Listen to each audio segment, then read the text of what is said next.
What's up? So let's talk about business. I got my hubby, and this is on our YouTube page for all of our YouTube subscribers. Thank you for the new followers that are following Harden Enterprise Services LLC. If you're not, going to push that notification, subscribe, and share this with someone where we share business tips and our journey of being in business. We are celebrating 3 years. 3 years. 3 years of being in business. And so, of course, if you've seen on social media, Facebook, Instagram, LinkedIn, where we have been sharing a campaign, just kind of celebrating those 3 years, keep following the journey because it's going to end with something for those that want to know the other things that we do. And so definitely follow us for that. But here we go, honey. Let's talk about it. Yeah, my wife, first I want to say hats off to my wife, our marketing director, or the director of our marketing department. Some of you may laugh, oh, they called marketing director. But listen, first of all, that's a little snippet you can just throw in there, little bonus piece. Listen, don't frown on small beginnings. If you can share, create positions. I'm the contract manager of the company. My wife is the marketing director, also the CFO. So create positions now so that later you can fill them with someone else. Right. But with all that being said, I want to say hats off to our marketing director. She's done a dynamic job. She didn't even ask. She just started doing this whole 3-year campaign piece, and I'm like, man, that's genius. In the middle of it, I told her, I said, baby, let's share. Give me one day. I want to share some tips I've learned. Now, I didn't write them down. Literally, those tips are ingrained in my brain. Mm-hmm. Lessons learned, hard lessons learned. And so I want to share real quick a few tips that we've learned along the way throughout this journey that I never would have knew, and I want everybody to know who's starting. Number one, the first tip I would give any business owner is legitimize as fast as possible. Legitimize as fast as possible. And I'm clunking a whole bunch of things into one, but legitimize means, as soon as you know your business, as soon as you realize, hey, this is not just a trade, this is not just, something I'm making a little hustle on, this is a real business, quickly go and get a business bank account. Yeah. Quickly go get an LLC. Quickly, if you're just doing local, go get a DBA. Quickly make sure you get an accounting system, get an email address. There's some things we were able to do later. We was able to do because we legitimized so soon. We didn't get delayed because they say you got to get those things. So quickly. If you think this is going to be more than just a hobby, it's a business, go legitimize it. First, number one, legitimize as soon as possible. We have videos on that. Go watch the videos on how to legitimize your business. Do that fast. The second thing I would say is do what people want for a business. Do what you want for a hobby.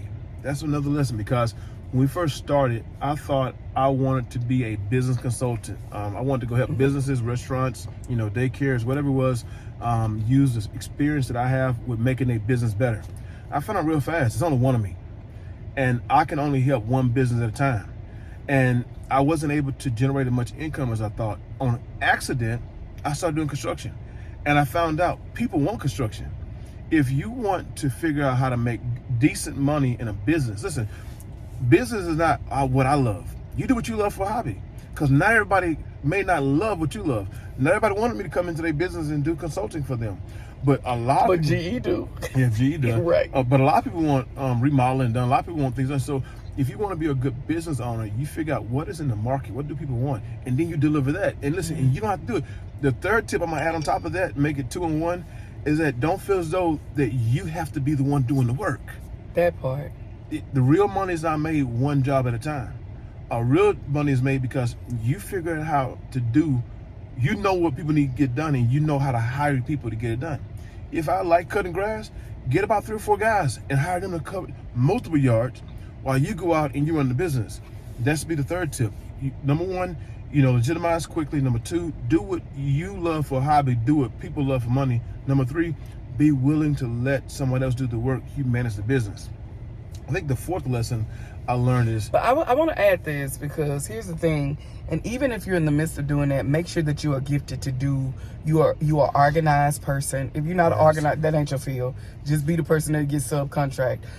This is what we consider. Go connect with somebody who can subcontract you out. Yeah, that's right. I think the next tip I would share really quick would be this here.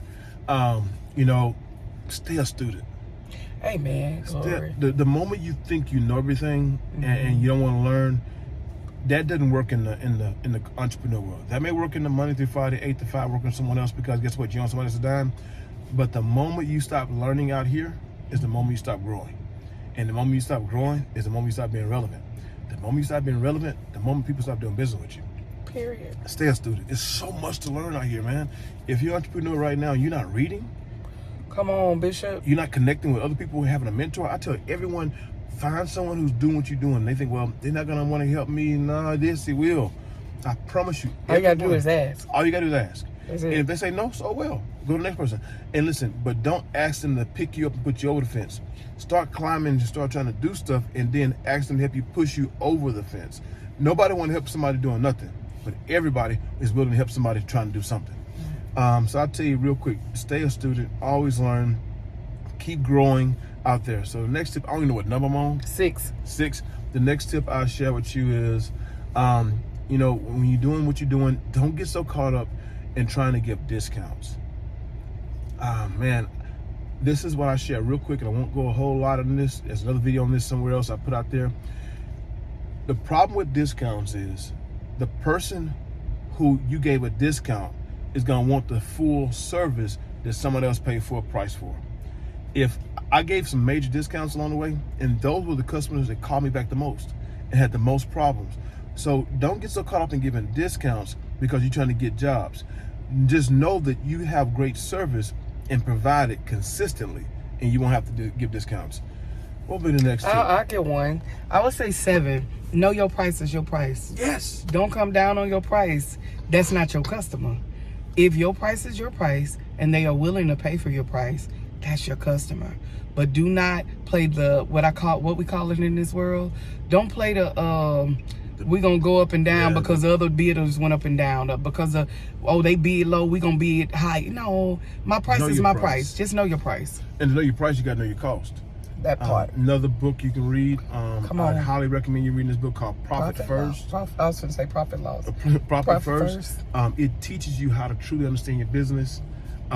Next tip, get a accountant, get a CPA to do your taxes. Mm-hmm. Do your taxes. Stop trying to evade taxes. That's not what you're supposed to do out here in this world. I can make about 10 videos of all these tips, that maybe some to be continued, more videos off of each one of these topics. But do your taxes. Next tip. 8. Ooh, I would say 8. Have a good booking system, QuickBooks, Waves, a CMS, a customer management system, to be able to set up that. And it's not just like your projects and your products or your services and all that, to where you're able to track it. Become professional, just like anyone else. If you're not professional, go to training. Get somebody to train you, teach you how to do that. Have someone in that area. The last one I'm gonna share with you today, and it should have been the first one, but I'm sharing it last because it's most important. I didn't do it last. I actually did this first. We did it first. Listen, trust God. Oh, hallelujah. Trust God. Listen, if God's not telling you to start a business, don't. Because someone said, well, how do you make your business a success? Number one, the only way your business can be a success, God had to call you to it. I don't play with that. I can't explain no other kind of way. God literally called us and told us to open a business. Maybe God told you a long time ago and you've just been delayed, but I just heard back in 2019, start a business in 2020. But trust God, because since we didn't ask for this and just make it happen, we don't have to find customers. Hello. Listen, I promise you, every customer we have received, God has sent them. It's so crazy. I can't. The only person gonna make sense too is the people who know and they've seen God in other areas in their life. Mm-hmm. When the checks stopped coming in, we stopped and said, God, what's next? I don't know what to do. I didn't start this. I don't know what was going on. And right when I said, the emails would start going off, phone calls would start happening every time. 3 years. If you did what God told you to do and you trust your heart and did what God told you to start a business, I promise you, 3 years going strong. I'm not saying I'm getting used to the fact of waiting on him, but I've seen him show up every time. You got to trust God. And when you trust God, you stick with him the entire way. Don't compromise. Listen, keep your integrity. Yeah, that was going to be my last one. Yeah. Number 10, most of all, is integrity. Be an integral company. I'm sorry. Be a person of integrity when it comes to your business. If you say you're going to do it, do it. If you can't do it, be truthful. If you don't lie to your customers, don't cheat from your customers, do what's right, and God will bless you in the process. And if you make a mistake, let that customer know you are not a robot. You made a mistake. I made a mistake okay. this past Saturday. Yeah. I made a bid, and the bid was I think it was the total job was around $20,000. And I put it in, and then when I got ready to, they accepted our bid, and I found out later why they accepted, because we were so cheap. Right. Because we missed $5,000 that we supposed to put on the bid. Yeah. And I'm like, man, I messed up. But I called up. I said, hello, ma'am. I made a mistake on my bid. I'm about $5,000 short on material that I didn't even see was another page of material. I do understand if you go to another contractor, but listen, that's my mistake. And what I'm gonna do is, it's not a discount. I had a recovery cost. What I'm gonna do is, I'm gonna remove $1,000 from my profit and put it back, back into there, and I'm gonna give you full price. She looked at it. She was glad I was honest with her, and she said, "No, Mr. Clyde, I still want to do business with you." She didn't have to do that. No. But we stay honest. Listen, every time I don't hide fees. I don't mark up stuff. I don't try to sneak nothing in. I'm honest from the beginning. Oh shoot, baby, we got another tip. Oh, I had 10. Contract. What? Number 11. Put a contract on everything. Everything. Everybody signed a contract. You put a contract on everybody. You put a contract on the people who working for you, and you put a contract on people you don't work for. Everybody get covered by paper. I gotta go. God bless you. More to come later. I gotta go get some to eat. 3 years. 3 years. We're excited. 3 3 years. Stay blessed. Until next time, go watch the next video. Be blessed. Bye-bye.